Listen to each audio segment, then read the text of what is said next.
স্বাগত আজকের বাংলাদেশে। আপনাদের সঙ্গে আছি আমি জাহিদ হোসেন। সমাজের ইতিবাচক পরিবর্তন রাষ্ট্রের দায় শেষ কথা নয়, নাগরিকের কর্তব্যের দিকটিও অনেক গুরুত্বপূর্ণ। কারণ সুনাগরিক ছাড়া সমৃদ্ধ দেশ গঠন করা অসম্ভব এক কাজ। এর জন্য জনসাধারণকে উৎসাহিত করা জরুরি। এক্ষেত্রে দারুণ অবদান রাখতে পারেন সমাজের বিভিন্ন ক্ষেত্রে তারকা ব্যক্তিত্বরা। এই ধারার কর্মকাণ্ড আমাদের দেশে এরই মধ্যে শুরু হয়েছে, যারা কিছু সুফলও পাওয়া যাচ্ছে। এসব নিয়ে আজকের আলোচনা সমাজ নায়ক। কথা বলতে আমাদের সঙ্গে স্টুডিওতে আছেন চিত্রনায়ক এম এ জলিল অনন্ত, আছেন অন্তর শোবিজ লিমিটেডের চেয়ারম্যান স্বপন চৌধুরী এবং পরিবর্তন চাই এর চেয়ারম্যান ফিদা হক। স্বাগত আপনাদের তিনজনকেই। অনন্ত জলিল, আপনার কাছেই প্রথমে আসতে হয় যে এই যে পর্দার ইমেজটা, সেইটা শুধুমাত্র যে একজন পর্দার খলনায়ককে বধ করতে ব্যবহার হয় তা না। আমাদের সমাজের নানান ধরনের যে ছোট ছোট দুষ্ট ক্ষত থাকে, সেগুলি যাতে সরানো যায় সেই জন্য ধারাবাহিকভাবে পৃথিবীর বহু নায়করাই এগিয়ে এসেছেন এবং আমরা আপনাকেও পাচ্ছি এখন সেই কাতারে। আমরা একটু জানতে চাই যে এই জিনিসটার মধ্যে বিশেষ করে সমাজের নানান ধরনের যে ছোট ছোট ক্ষত আছে, সেটা একটা পরিষ্কার পরিচ্ছন্ন থেকে শুরু করে নানান কিছুই আমাদের চোখের সামনে আসে। এই কাজটার ভিতরে নিজেকে সংশ্লিষ্ট করলেন কিভাবে? এটা আপনি নানান কিছুর ভিতরেই থাকেন, কিন্তু এইটিতে আসলেন কিভাবে? চিন্তাটা কোথা থেকে? ধন্যবাদ আপনাকে। আর প্রথমেই ধন্যবাদ জানাচ্ছি ইন্ডিপেন্ডেন্ট টেলিভিশনকে এবং এই আজকের বাংলাদেশ প্রোগ্রামের ম্যানেজমেন্ট এবং প্রডিউসার সবাইকে আমাদেরকে এই সুযোগটা দেওয়ার জন্যে, যে আমরা এই অনুষ্ঠানটি আপনাদের মাধ্যমে প্রচার হবে, ঢাকা ক্লিন ব্যাপারে আপনাদের মাধ্যমে প্রচার হবে এবং আমাদের যে কনসার্ট ঢাকা ক্লিন, বলিউড এবং এজে, বলিউড কুইন এবং এজে, এটা আপনারা জানেন যে সারা পৃথিবীতেই তারকারা, মানে তাদের যখন তারা একটা তারকা খ্যাতি পায়, এই তারকা খ্যাতির সাথে সাথে কিন্তু সমাজের একটা দায়বদ্ধতাও তাদের কাছে চলে আসে। যখন তারা সঠিকভাবে এই দেশের প্রতি দায়বদ্ধতা পালন করে, তখনই কিন্তু তারা দেশ থেকে যেই ভালোবাসাটা পায়, অডিয়েন্স থেকে যেই ভালোবাসাটা পায়, আর দেশকেই তখন ভালোবাসা দেওয়ার কিন্তু কৃতজ্ঞতা, মানে ভালোবাসা দেওয়ার সার্থকতা আসে, যে আমরা শুধু পেয়েই যাব, কিছু দিব না, সেই সার্থকতা কিন্তু দেওয়ার মধ্যে আসে, সেটা দেশের প্রতি। আপনারা জানেন যে বাংলাদেশ না, সারা পৃথিবীতে তারকাদের একটা বড় ফ্যান বেস থাকে, আর তারা তারকাদেরকে ফলো করে থাকে। যারা সমাজের প্রতি দায়িত্ববান থাকে, যেই তারকারা, তাদেরকে ফলো করে থাকে তার ফ্যান বেসরা। এই কারণেই তারকারা যখন একটি ভালো কাজে যায়, তখন বিশেষ করে ইয়াং জেনারেশন এটার সাথে সংযুক্ত হয়। তা আমি এই পর্যন্ত যতটুকুই কাজ করেছি, আমার দ্বারা যতটুকু আল্লাহ তাআলা করিয়েছেন, দেশের মানুষ ভালোবেসে করিয়েছেন, আমি আমার সাথে, মানে ইয়াং জেনারেশনের সাথে সাথে কিন্তু আমি সম বয়সেরই মানুষ আমি সাথে পেয়েছি। হয়তোবা এই কারণেই মানে আমাকে আজকে অন্তঃসবিজে যে স্বপন চৌধুরী, উনি হয়তো আমার কাছে এই কারণে এই প্রস্তাবটা নিয়ে যায়, যেহেতু উনি বিচার বিশ্লেষণ করে দেখেছেন যে বাংলাদেশে যে তারকা খ্যাতি যারা আছেন, যে যারাই আছেন, তার মধ্যে হয়তো অনন্ত এই ভালো কাজের সাথে একটু এগিয়ে। আমি বলবো না অন্য তারকারা ভালো কাজে নেই, সবাই আছে, তো ওনার বিচার বিশ্লেষণ এবং সব কিছু মিলে এটা উনি মনে করেছেন। যখন উনি আমার কাছে যান, তখন আমি খুব সাদরেই এটা গ্রহণ করি, যে হ্যাঁ, কারণ আমার ইচ্ছেও ভালো কাজের সাথে জড়িত থাকে। আর এটা তো একটা মহান কাজ, যেহেতু এই সিটিতেই আমরা বাস করি এবং এই সিটির যে মেয়র আছেন জনাব খোকন ভাই, তো উনিও আমাকে পার্সোনালি, উনি আমার সাথে এই ব্যাপারে এই অনুষ্ঠানের আগে থেকেই আমার সাথে কথা বলেন। ইভেন দো একদিন আমার সাথে ওনার সাথে দেখা হয় হচ্ছে হলো আপনার লি মেরিডিয়ান যে হোটেলটা, এটাতে দেখা হয়। তখনও আমাকে উনি বলেন যে আপনার তো বেশ পপুলারিটি, সবাই আপনাকে ভালোবাসে, প্লিজ এই ঢাকা ক্লিনের ব্যাপারে আমাদের সাথে থাকেন আপনি। তারপরে আরেক দিন বিপিএল এর যে অনুষ্ঠানটি হলো, কুমিল্লা ভিক্টোরিয়ান্সের যে জয়টা হলো, সেটা নিয়ে প্রোগ্রাম করলো, ওইখানে উনি বলেছেন আপনি আমাদের সাথে থাকেন, কারণ আপনার একটা বড় ফ্যান বেজ আছে। তাই এর মধ্যেই কিন্তু স্বপন চৌধুরী সাহেবের এই অনুষ্ঠানটাও এসে হাজির হলো, যে ঢাকা ক্লিনের দুইটা জিনিস একসঙ্গে সম্মিলিতভাবেই কিন্তু এই কাজটা করে এবং একসাথে এটা ব্যাটে বলে ও মিলে যায় আসলে ব্যাপারটা। আমরা একটু স্বপন ভাইয়ের কাছে জানবো যে স্বপন ভাই, এই যে সারা পৃথিবীতেই কিন্তু যে যারা নায়ক আছে বা যাদের এই ধরনের ব্র্যান্ড ভ্যালু তৈরি হয়ে যায় মানুষের, তাদেরকে নানান ধরনের ভালো কাজে, কারণ এই ফলোয়ার্সদের কাছে তো মেসেজটা পৌঁছানোটাই কিন্তু মূল উদ্দেশ্য, যেহেতু সবসময় তারা ফলো করছেন, দেখছেন কি করছেন, এবং অনেক সময় দেখা যায় যে বিশেষ করে অনন্ত যেটা বলছিলেন যে ইয়াং জেনারেশন, তারা কিন্তু এক ধরনের, তাদের কাছে নায়ক মানে শুধুমাত্র নায়ক না, তাদের জীবনের নায়ক। ফলে এইটা একটা অপরচুনিটি, সেই অপরচুনিটিটা নেওয়ার কথা আপনারা কিভাবে চিন্তা করলেন, এবং এই পুরো যদি পরিকল্পনাটা আমাদেরকে একটু বলেন যে কি করতে চাচ্ছেন। জি, ধন্যবাদ। তো আমার শুরুটা তো আসলে এই ইভেন্ট ম্যানেজমেন্ট, অর্থাৎ যে কোনো ইভেন্ট হবে সেটাকে বড় করে তৈরি করা, সফলভাবে উদযাপন করা। তো এর মধ্যে আমি আমার এই 25 বছরের জীবনে প্রায়গুলো ইভেন্টেরই কিছু থিম নিয়ে কাজ করেছি। ধরুন আমি 11 সালে একটা প্রোগ্রাম করলাম, যেটিতে ছিল আপনার বাংলায় গাইবে বিশ্ব, যেখানে আমাদের সারা পৃথিবীর 150 কান্ট্রির 150 শিল্পীকে এনেছিলাম, সবাই বাংলায় গান করেছে। আমি তাদেরকে 2 বছর শিখিয়েছি। মাননীয় প্রধানমন্ত্রী ওটাতে প্রধান অতিথি হিসাবে আসতে সম্মতি দিয়েছেন, উপস্থিত হয়েছেন, এবং আমার সেই আয়োজনটাকে উনি খুবই অ্যাপ্রিসিয়েট করেছেন। তো আমি বিভিন্ন সময় বিভিন্ন থিম নিয়ে কাজ করে থাকি। আর এবারে যে আয়োজনটি, আমাদের ঢাকা দক্ষিণের সুযোগ্য মেয়র সাইদ খোকন, আমাদের বন্ধু মানুষ, তো উনি যে উদ্যোগটি নিয়েছেন, এটি তো আমি বলবো সেই শুরু থেকে, আমাদের জন্ম থেকে পরিষ্কার পরিচ্ছন্নতা ইমানের অঙ্গ। তো আমাদের সেই সৃষ্টিকর্তাই বলে দিয়েছেন, এবং এখন আমাদের মেয়র শুরুতেই, ওনার কর্মজীবনের শুরুতেই যে পদক্ষেপটি নিয়েছে, এটা আমাদের জীবনের একটি অপরিহার্য প্রয়োজন। ধরুন পরিষ্কার পরিচ্ছন্নতা শুধু যে বাসা বাড়ি এটি নয়, আমি মনে করি যে আমাদের মন মানসিকতা পরিষ্কার পরিচ্ছন্নতা থেকে শুরু করে রাস্তাঘাট, বর্জ্য, এবং এই যে আমাদের যে সুস্বাস্থ্য নিয়ে বেঁচে থাকার সমস্ত কর্মকাণ্ডকে পরিষ্কার করার জন্য উনি উদ্যোগ নিয়েছেন। আর আমার আয়োজনটির সাথে এটিকে সম্পৃক্ত হওয়া বা করার পেছনে কারণটি হচ্ছে, যে কোনো একটি বড় প্ল্যাটফর্ম লাগে একটি উদ্যোগকে সফলতা দিকে নিয়ে যাওয়ার জন্যে। তো সেই কারণে আমি যেটি আয়োজন করেছি, এবং মাননীয় মেয়রের যে উদ্যোগ, এটি সম্পৃক্ত করে আমার ধারণা যে আমরা যে মেসেজটি দিতে পারবো, যে কর্মকাণ্ড শুরু করেছি, এবং ইতিমধ্যে উনি যে অনেকগুলো অনুষ্ঠান করেছেন, বিভিন্ন পেশার মানুষ সময় দিয়েছেন, বিভিন্ন প্রতিষ্ঠানের বা বিভিন্ন সংস্থার চিফরাও এসছেন। তো তার মধ্যে থেকে আমাদের জাতীয় যে শিল্পীরা আছেন, আমাদের দেশের যে শিল্পীরা আছেন, ওনাদেরকেও আমি বিভিন্ন সময় প্রোভাইড করেছি ওনার সাথে, যাতে স্বপন চৌধুরী, এই অনুষ্ঠানটি নিশ্চয়ই আপনার অন্য অনুষ্ঠানগুলি যেগুলি মূলতই বাণিজ্যিক কারণে আপনি অর্গানাইজ করেন, তার থেকে একটু ভিন্ন। অবশ্যই ভিন্ন, এবং এটি আমি নিজের বলে বলছি না। আমার অনুষ্ঠানটি আয়োজন করতে যত কিছু প্রয়োজন, এখানে ধরুন একটু ভেন্যু ভাড়া বলেন, শিল্পীদের পারিশ্রমিক বলেন, প্রচারণার খরচ, সবই কিন্তু আমার ব্যক্তিগত। এখানে কোনো আর্থিক খরচে সরকার বা সিটি কর্পোরেশন নেই, আমি করছি।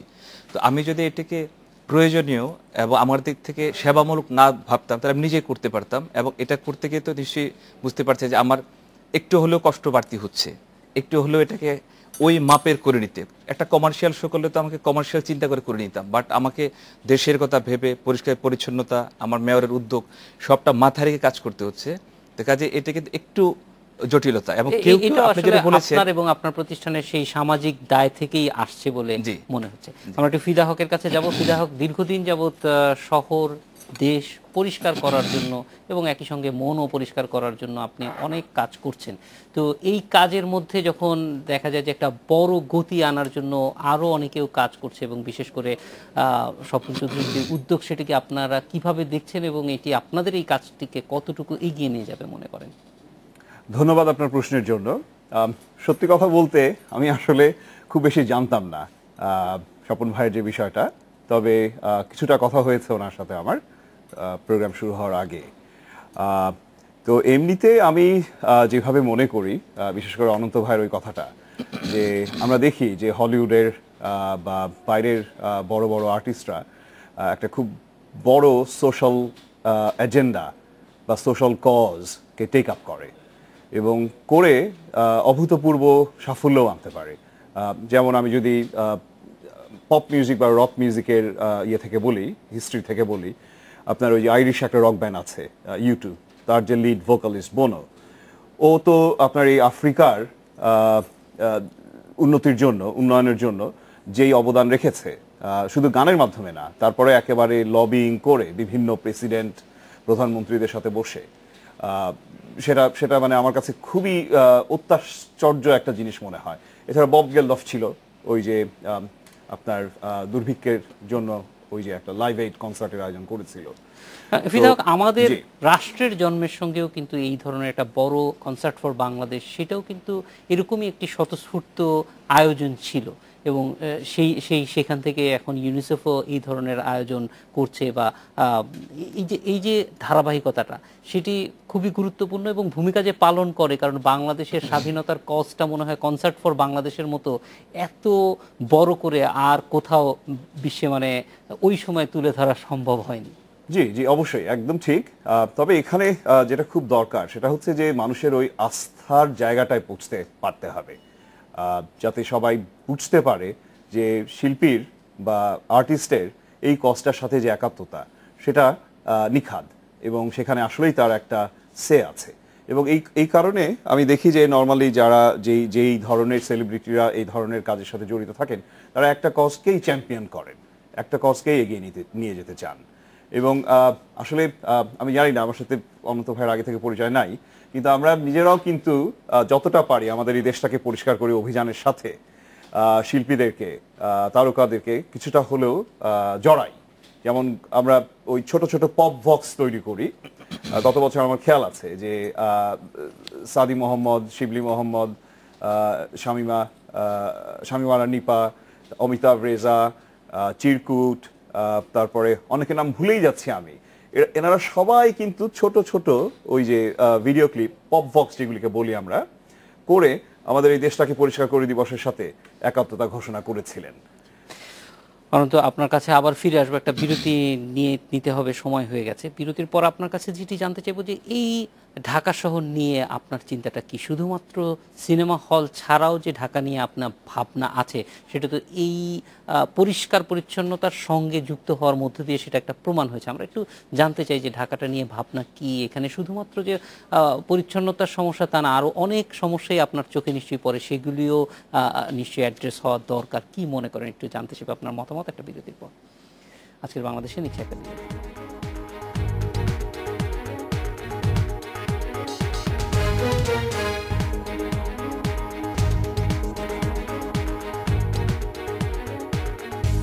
বিরতির পর ফিরে এলাম আজকের বাংলাদেশে।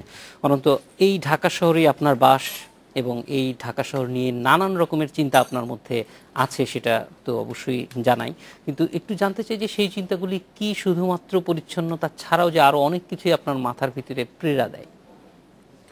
হ্যাঁ, এটা তো আসলে এটার সবচেয়ে বড় কথা হচ্ছে একজন লিডার দরকার, যিনি নাকি ঢাকা শহর নিয়ে চিন্তা করবেন, এবং তার সাথে আমরা একত্রতা ঘোষণা করব যে আমরা আপনার পাশে দাঁড়াবো। সেটা আমি বলবো যে এবার যে honourable mayor Saeed Khokon, Dhaka south, উনি যে উদ্যোগটা নিয়েছেন, এই কারণেই কিন্তু আমরা এখন পাশে দাঁড়িয়েছি। তো একজন না একজন তো উদ্যোগ তো নিতেই হবে। তা আমার চোখে যেটা পড়ে আর কি, সবচেয়ে বড় যেটা পড়ে সেটা হচ্ছে ক্লিনের পরে আসবে আপনার হচ্ছে ট্রাফিক। ঢাকা শহর যে ট্রাফিক, আমরা কিন্তু ট্রাফিক জ্যাম বলেই যাচ্ছি, এটার পদক্ষেপ কিন্তু কেউ নিচ্ছি না। আপনারা যদি দেখেন যে ঢাকা শহর এবং ব্যাংককের চেয়ে কিন্তু ব্যাংককের যে শহরের রাস্তাগুলো মানে হাইওয়ে না, এর চেয়ে কিন্তু ঢাকা শহরের রাস্তা কিন্তু অনেক চওড়া। কারণ আমি ব্যাংককে নট লেস দেন 100 বারের নিচে যাইনি, কারণ আমাদের বিজনেস আছে। তা যদি রাস্তা চওড়া থাকে, এখন রাস্তার কয়টা লেন হচ্ছে ইউজ হয়, এটা হচ্ছে ইম্পর্টেন্ট ব্যাপার দেখার জন্য। রাস্তাটা হচ্ছে চওড়া, কিন্তু 25 to 30% জায়গা হচ্ছে ইউজ হয়, 70% জায়গা কিন্তু ইউজ হচ্ছে না। তার মানে কি ফুটপাথকেও দখল করে রেখেছে? না, এটা জাস্ট এই ঢাকা মেয়র এবং যোগাযোগ মন্ত্রণালয়ের মন্ত্রী মহোদয়, এই দুজন মিলে যদি একটা ডিসিশন নেন যে আমি 90% স্পেস ইউজ করব, এটা সম্ভব। কারণ আপনি জানেন যে মানুষ তখনই ডিসিপ্লিন মানবে যদি আপনি ডিসিপ্লিনের জায়গাটা তাকে করে দেন, রুলটা ডিসিপ্লিন করে দেন। ইম্পোজই করতে হয়, ডিসিপ্লিন আসলে হ্যাঁ, ইম্পোজ ছাড়া এটা হয় না। আপনি তো জনে জনকে যে বলতে পারবেন না যে তোমরা লাইন দিয়ে গাড়ি চালাও, হর্ন দিবেন, এটা তো সম্ভব এই না। বেসিকটা কিন্তু এই পরিচ্ছন্নতার ক্ষেত্রেও আপনি হ্যাঁ। কোথায় ফেলবেন সেটার জন্য একটা যদি জায়গা তৈরি করে দেন, তাহলে যে অভ্যস্ত ছিল না সেও কিন্তু ওই জায়গাটায় আপনি দেখবেন এয়ারপোর্ট রোড, জি আমাদের যে এয়ারপোর্ট রোড, এই রোডটাতে 3 লেন, এই 3 লেন কিন্তু লেন করা আছে, রাস্তায় কিন্তু মার্ক করা আছে, 3টা লাইন রাস্তায় মার্ক করা আছে। এখন আপনি এই এয়ারপোর্ট রোডে যে ড্রাইভারগুলো গাড়ি চালাচ্ছে তার 5 মিনিট আগে তারা কিন্তু অন্য রোড থেকে এয়ারপোর্ট রোডে উঠেছে, তখন আর কোনো লাইন ছিল না, তখন এলোমেলো অবস্থা ছিল। যখনই এয়ারপোর্ট রোডে উঠে অ্যাটলিস্ট 80% হলেও একটা ডিসিপ্লিন চলে আসে। এটা একটা ছোট্ট একটা কাজের জন্য, সেটা হচ্ছে রাস্তায় লাইনটা করে দেওয়ার কারণে। এবং আপনি যেটা প্রথমে বলেছিলেন ইউজটা, এয়ারপোর্ট রোডের কিন্তু ইউজটা প্রায় 100, একদম 100%। এটার একটাই কারণ হচ্ছে লাইন করে দেওয়ার কারণে। যেহেতু লাইন করে দেওয়া আছে, এই কারণে যে জানে যে আমার একদম রোডের বাম পাশের একদম কর্নার দিয়ে যাব, সে কিন্তু ওই লাইন দিয়ে যাচ্ছে, মিডলে যাচ্ছে এবং ডাইন সাইড দিয়ে যাচ্ছে। এইখানে দেখা যাচ্ছে কোনো ড্রাইভার হয়তো লাইনের মিডলে চলে আসে। এইটা যদি আমি এয়ারপোর্ট যখন যাই এটা ফলো করি যে আসলে আমাদের ড্রাইভাররা কি সত্যিকারেই আনডিসিপ্লিন, নাকি তারা এই মার্জিনটা ছিল না বিদায় তারা আনডিসিপ্লিন। তা আমি লক্ষ্য করে দেখেছি যে আমাদের ড্রাইভাররা আনডিসিপ্লিন না, আমাদের সিস্টেমটা আনডিসিপ্লিন। আমরা কিন্তু টাকা পয়সা খরচ করে রোড বানাচ্ছি, এই লাইনটা টানতে বেশি একটা খরচ না। তার মানে কি হলো যে আমাদের সিস্টেমটা আনডিসিপ্লিন। তা আমি এটা নিয়ে অবশ্যই, যেহেতু একটা সুযোগ এসেছে যে আমরা ঢাকা ক্লিন, তারপরে আমরা এইটা নিয়ে আমরা অনারেবল মেয়র জনাব সাইদ খোকন সাহেবের সাথে এটা নিয়েও আমরা আলাপ করব যে এইটা নিয়ে আমরা আবার কাজ করি। এইটাই যে মানে ধরেন আপনি যখন একটা কথা বলছেন তখন কিন্তু এই যে আপনার ফলোয়ার্সদের প্রতিদিনের আপনার সঙ্গে যে কথা সবকিছু মিলিয়ে যেন একজনের থাকে না, এইখানেই কিন্তু স্টার আসলে সবাইকে ধারণ করতে হয়। এবং সেই জায়গাটাই আমরা জরুরি যে এই অভিজ্ঞতা, এয়ারপোর্টের রোডের যাওয়ার অভিজ্ঞতা হয়তো আমাদের সবারই আছে, কিন্তু যখন এটা আপনি বলবেন তখন এটা অনেক বেশি গ্রহণযোগ্য, তখন এটা মানুষকে নাড়া দেবে যে হ্যাঁ সত্যিকার অর্থে এই পার্থক্যটা প্রতিদিন দেখে কিন্তু কেউ বলে না, অনন্ত বলছে, ফলে এখন অ্যাড্রেস হওয়া দরকার। আমরা স্বপন চৌধুরী আপনার কাছে যেতে চাই যে এই যে মানে নানানভাবে নানান ধরনের উদ্যোগ আমরা নিচ্ছি যাতে আমাদের বাসযোগ্য, কারণ শেষ পর্যন্ত আমাদের ঘুরে ফিরে এই ঢাকা শহরেই থাকতে হবে, এই দেশের মধ্যেই থাকতে হবে, আমরা এইটার মধ্যেই বড় হতে চাই, ভালো থাকতে চাই। এই জায়গাটায় ভালো থাকার জন্য আসলে শুধুমাত্র যে শিল্পী তা তো না, সবাই মিলে একসঙ্গে ভালো থাকা, সেটার জন্যই নিশ্চয়ই একটা যোগসূত্রের জন্য আপনি কনসার্টের আয়োজন করছেন, কারণ সেই কনসার্টটা শুধুমাত্র গান শোনার জন্য না। আমরা আরেকটু আপনার কাছে ওই জায়গাটায় ফিরে যেতে চাই যে এই কনসার্টটার থেকে ঢাকাবাসী আসলে গানের বাইরে গানের মুগ্ধতা, অনন্ত জলিলকে সেখানে দেখবে, সেটার তো একটা ভালো লাগা থাকবে, কিন্তু তার বাইরেও একটা কিছু বাড়িতে নিয়ে যাবে, সেই জিনিসটা কি? আমরা যে মূল বিষয়টি তো রেখেছি পরিষ্কার পরিচ্ছন্নতাকে সবার মাঝে পৌঁছে দেওয়া, গ্রহণযোগ্যতা বৃদ্ধি করা, যে সচেতনতাটা যাতে সবার মধ্যে থাকে। তো সেই জিনিসটাই তো আসে ভালো লাগা লোকজনের কাছ থেকে, যেটি বলছিলেন যে সেলিব্রিটি ছাড়া তো আসলে এই জিনিসটাতে যাওয়া যায় না। তো আমার এই অনুষ্ঠানের মাধ্যমে সবাইকে যেটি বলার সেটি হচ্ছে যে আমরা যা সেদিন আয়োজন করছি আমাদের শুধুই বিনোদন নয়, বিনোদনের এখন থেকে আমরা প্রত্যেকটি প্রচারণায় আমাদের আজকে থেকে ক্যাম্পেইন শুরু হচ্ছে, এবং আমি সৌভাগ্যবান যে আপনাদের ইন্ডিপেন্ডেন্ট টিভির মাধ্যমে শুরু করছি আজকে। আমরাও এই জন্য উই ফিল অনার্ড যে এখান থেকে শুরু হচ্ছে প্রচারণা। কালকে থেকে আমাদের ম্যাসাকার ইয়েতে চলে যাবে, সব প্রমোতে চলে যাচ্ছি।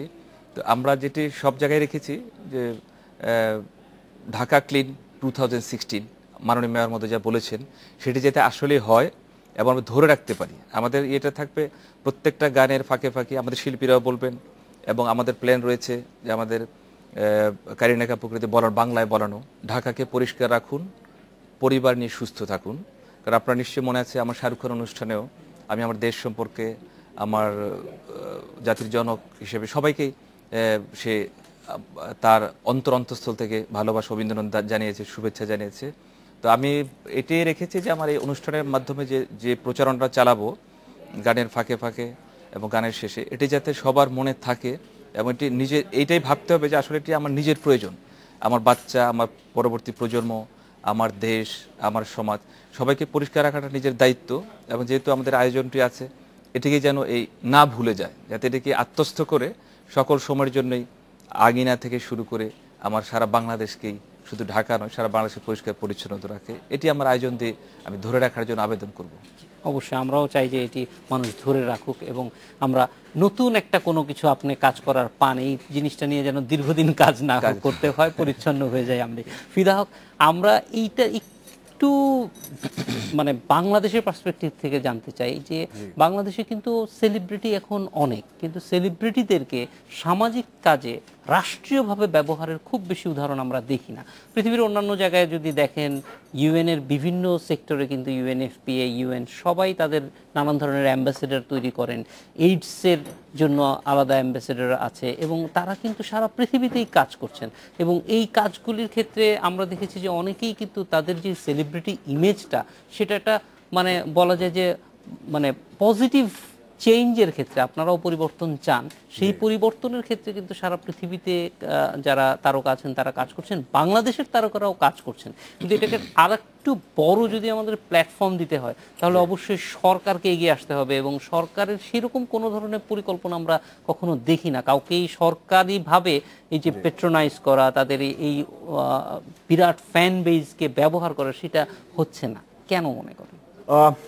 আমি সরকারের মুখপাত্র নই, তারপরেও আমার যেটা মনে হয় সেটা হচ্ছে যে এখানে যে একটা বড় সুযোগ আছে শিল্পীদেরকে ব্যবহার করে বা তারকাদের ব্যবহার করে একটা পার্টিকুলার কজকে এগিয়ে নিয়ে যাওয়া বা একটা পার্টিকুলার ইস্যু নিয়ে আরও বেশি অ্যাওয়ারনেস বিল্ড করা বা সবাইকে আরও বেশিভাবে যে কোনো একটা বিষয়ে ইনভলভ করা, এই সুযোগটা যে আছে বা তৈরি হয়ে বসে আছে, এটা আমার মনে হয় যে ওইভাবে ঠিক নেতৃস্থানীয় লোকজন এখনো অনুধাবন করতে পারেন না, অথবা আমরাও তাদেরকে এইটা এখনো দিচ্ছি না যে এটা একটা সুযোগ আছে, এটা কেন আপনারা নিচ্ছেন? জি, তবে এখানে আসলে কাউকে না কাউকে তো এই আইসটা ব্রেক করতেই হবে এবং সেই কারণে আমার মতে যে শিল্পীদের মধ্যে যারা সমাজ মনস্ক আছেন, যে কোনো একটা কজকে চ্যাম্পিয়ন করতে গেলে আপনার যে কাউকে না কাউকে, কারো না কারো দ্বারা আপনাকে এন্ডোর্সড হতেই হবে এমন কোনো কথা কিন্তু নাই।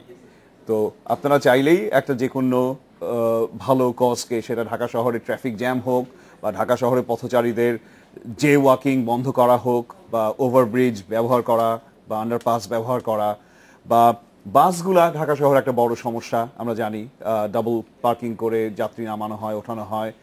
এখানে মানে আপনি যদি কোনো তারকা যদি ওন আপ করতে চান, আমার মনে হয় ইস্যুর কোনো কমতি হবে না। আর তারা যদি একটু এগিয়ে আসেন, যেমন আমার ভালো লাগলো এটা শুনে যে আপনি কি বলে ট্রাফিক জ্যাম বা পরিষ্কার পরিচ্ছন্নতা নিয়ে এতটা ভাবেন, তাহলে হবে কি সরকারেরও হয়তো তখন জিনিসটা নজরে আসবে, যারা এখানে সুযোগ আছে। এবং একই সঙ্গে ওই যে সরকার তো বা গণতন্ত্রের একটা ভালো দিক হচ্ছে বেশি লোক কি চায়, তো যখন অনন্ত জলিল বলবে তখন কিন্তু তার ফলোয়ার্সরা সবাই সেটা চায় হিসেবেই ধরে নিতে হবে, ফলে ওইটা একটা চাপ।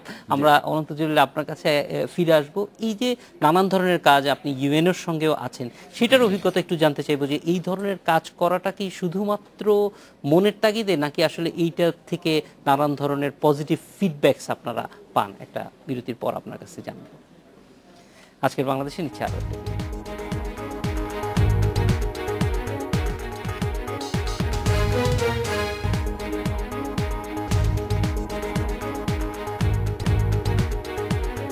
বিরতির পর ফিরে এলাম আজকের বাংলাদেশে। অনন্ত, পৃথিবীতেই এখন সবচেয়ে যদি দেখি যে সবচেয়ে বড় তারকা জুটি, তারা কিন্তু তাদের মানে অন স্ক্রিনের চেয়ে অফ স্ক্রিনেই সবচেয়ে বেশি কাজ করছেন, ব্র্যাড পিট এবং অ্যাঞ্জেলিনা জোলি। আমাদের দেশেও সবচেয়ে বড় তারকা জুটি বর্ষা এবং অনন্ত। আমরা মনে করি যে সেই পথেই আপনারা এগোচ্ছেন, কারণ অনেকগুলি কাজ আপনারা একই সঙ্গে করছেন। আমরা দেখেছি বর্ষাও অনেকগুলি কাজের সঙ্গে নিজেকে যুক্ত করেছে। একটু যদি দর্শকদের বলেন, কারণ দর্শকদেরও জানা প্রয়োজন, শুধুমাত্র মানে সড়ক পরিষ্কার আর ঢাকা শহর পরিষ্কার করাতেই আপনারা নাই। আসলে অনন্ত বর্ষা যে কাজগুলো করছে সেটা হচ্ছে, আমারটা বলি তারপরে বর্ষাটা আসছি। আপনারা প্রায় দেখে থাকেন যে কারো চিকিৎসা করা, ইভেন তো বড় বড় চিকিৎসাও করা। যেমন একটা ছোট্ট উদাহরণ দিই, আমি কিছুদিন না মাস 6 আগে একটা বাচ্চা তার মামা আমার গেটের সামনে নিয়ে আসলো। বাচ্চাটার মানে গেঞ্জিটা খুলে আমাকে দেখালো তার পেটে নট লেস দেন 30 থেকে 35টা ছিদ্রি করা।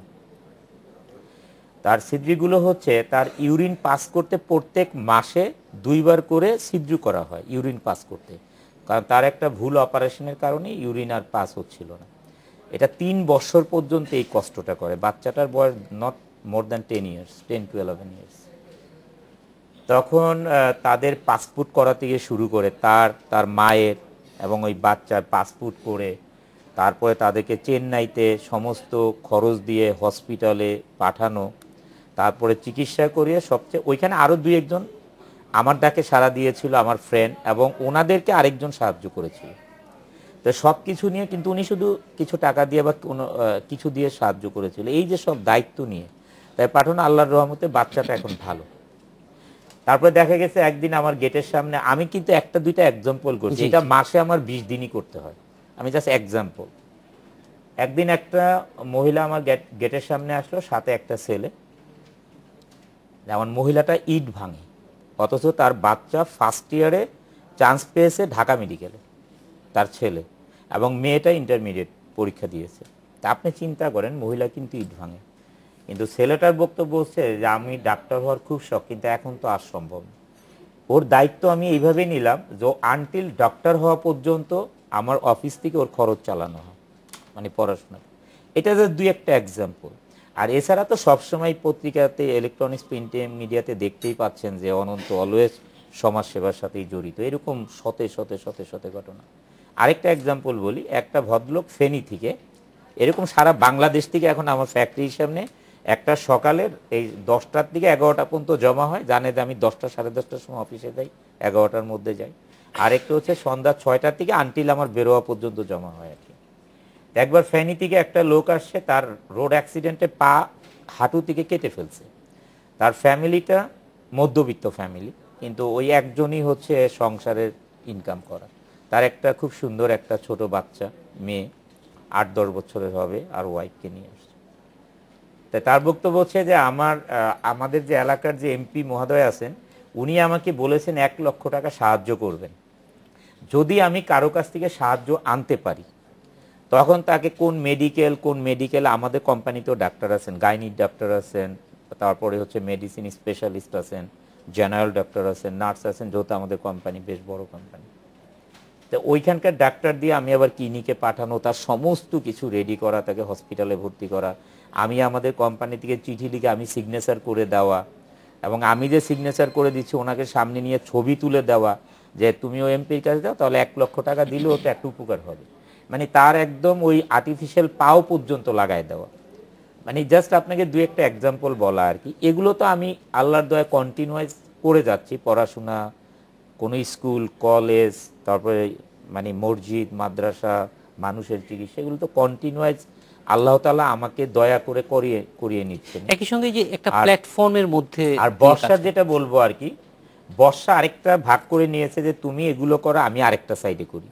যেমন বর্ষা দেখা যায় 10 থেকে 12টা মেয়ের, মানে আমাদের দেশে তো আবার ছোটখাটো কাজ করলেও একটা যৌতুক দিতে হয় গ্রামে, তাই ও দেখা যায় 10 থেকে 12টা মেয়ের বছরে বিয়ে দেয়, ওর সমস্ত খরচ দেওয়া, মানে সমস্ত কিছু, ইভেন তো গয়নাগাটি পর্যন্ত করে দেওয়া। তো এগুলো আমি করে দেখেছি 2টা শান্তি। একটা হচ্ছে আল্লাহ তাআলার কাছে কৃতজ্ঞতা স্বীকার করার একটা শান্তি মনে থাকে, যে আল্লাহ তাআলা আমাদেরকে যে অর্থ দিয়ে সিলেক্ট করেছেন যে তাদেরকে অর্থ দেওয়া যায় তাকে, এটার একটা শান্তি প্রকাশ করা, মানে কৃতজ্ঞতা আল্লাহর কাছে প্রকাশ করা যে হে আল্লাহ আমাদেরকে যে কিছু অর্থ দিয়েছেন এটা যে ভালো কাজে লাগাতে পারছি, আপনার কাছে আল্লাহর কাছে কৃতজ্ঞতা প্রকাশ করা যায়। আরেকটা তো মানুষের ভালোবাসা অবশ্যই পাওয়া যায়, এই হলো একটা কাজে আমরা থাকি। আর আপনারা আরেকটা ব্যাপারে যেটা আপনি বলছিলেন ইউএনএডস, আপনি জানেন যে ইউএনএডস আইকেপ 12-এর কিন্তু আমি গুডউইল ব্র্যান্ড অ্যাম্বাসিডর। তো এটা কারণটা আমি বলি, ওনারা কিন্তু একটা সার্ভে করেছেন অনন্ত জলিলকে নিয়ে।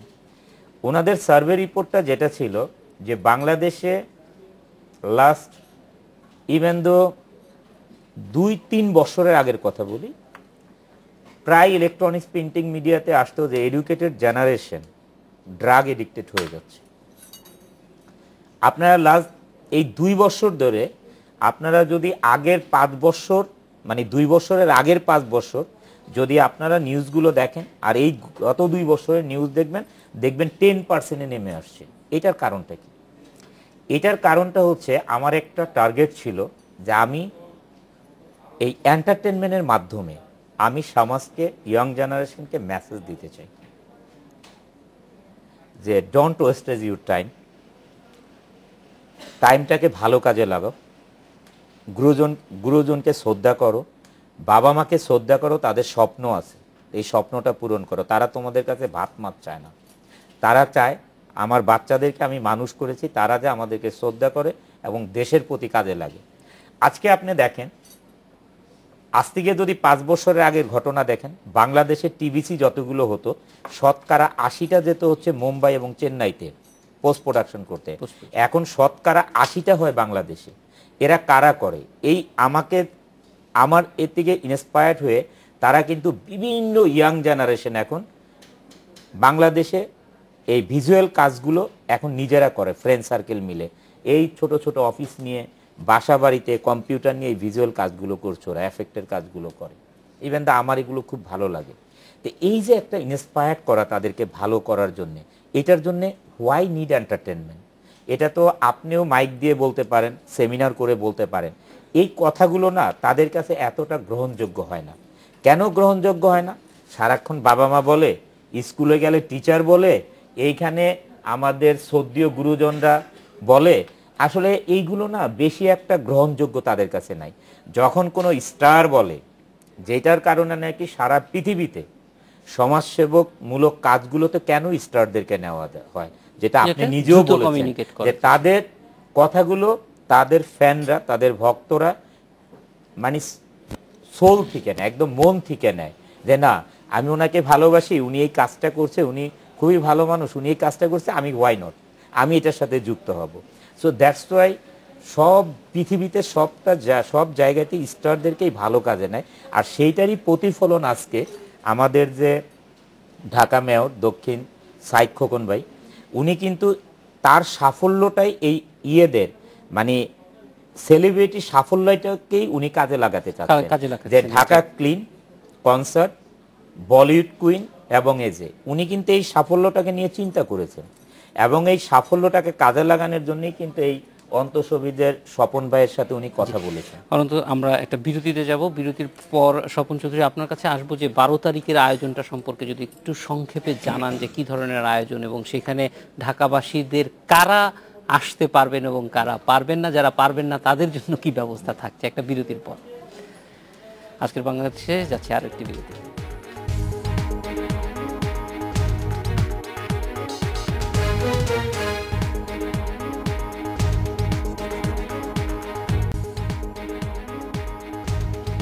বিরতির পর ফিরে এলাম আজকের বাংলাদেশে।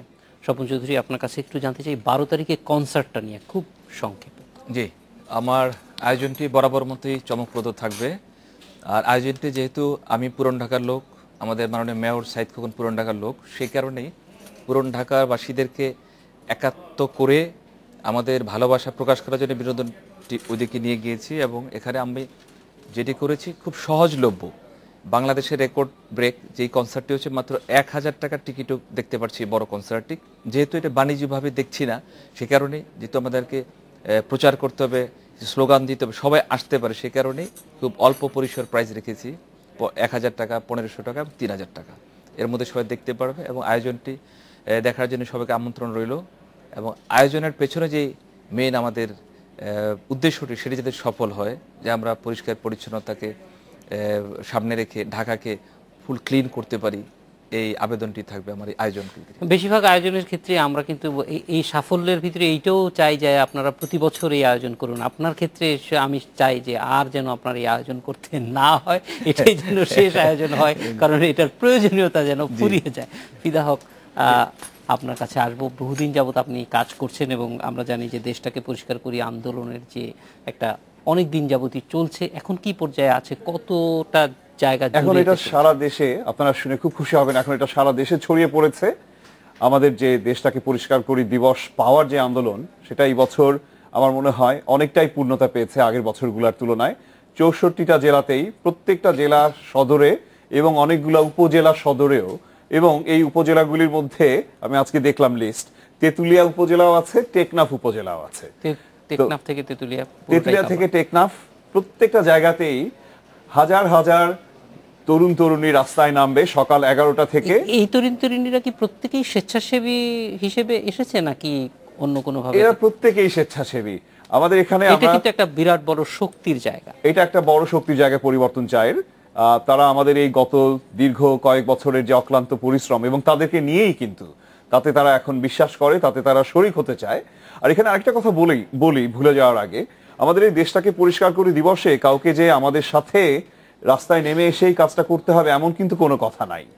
যে কেউ চাইলেই, যিনি যেখানেই থাকুন না কেন, জাস্ট বাসার বা অফিসে বা ইউনিভার্সিটির সামনের রাস্তাটুকুও পরিষ্কার করে আমাদের ওই সোশ্যাল মিডিয়া পেজে যদি ছবিটা উঠিয়ে দেন, আর যদি সম্ভব হয় ময়লার ওজনটা বলেন, তাহলে পরে আমরা দিনের শেষে মোট কত শত টন ময়লা পরিষ্কার করা হলো ওই দিন, সেটা বলতে পারবো। জি, ফিদা হক, আমরা অনন্ত জলিলের কাছে যাব যে 12 তারিখের প্রোগ্রামটি খুব সংক্ষেপে, আমার কাছে আর 2 মিনিট সময় আছে। প্রথমেই বলবো যে এটা মহান একটি কাজ।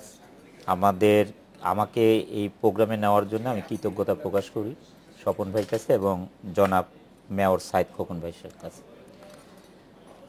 এই প্রোগ্রামটি যেহেতু স্বপন ভাই বলেই দিল একটি ভিন্ন প্রোগ্রাম, এটা not only for commercial programme, এটার জন্য একটা মেসেজ দেওয়া। এই জন্য আমি আমার ভক্তদেরকে বলবো এটাতে অবশ্যই আপনারা আসবেন। যেহেতু টিকিটের প্রাইসটা খুবই কম করা হয়েছে, অবশ্যই আপনারা আসবেন। কারণ এইটার আশা মানি শুধু কনসার্ট উপভোগ করা না, দেশের সাথে দেশকে ভালোবাসা ও একত্রতা ঘোষণা করা। তা অবশ্যই আপনারা আসবেন, আর এন্টারটেনমেন্ট তো অবশ্যই থাকবে।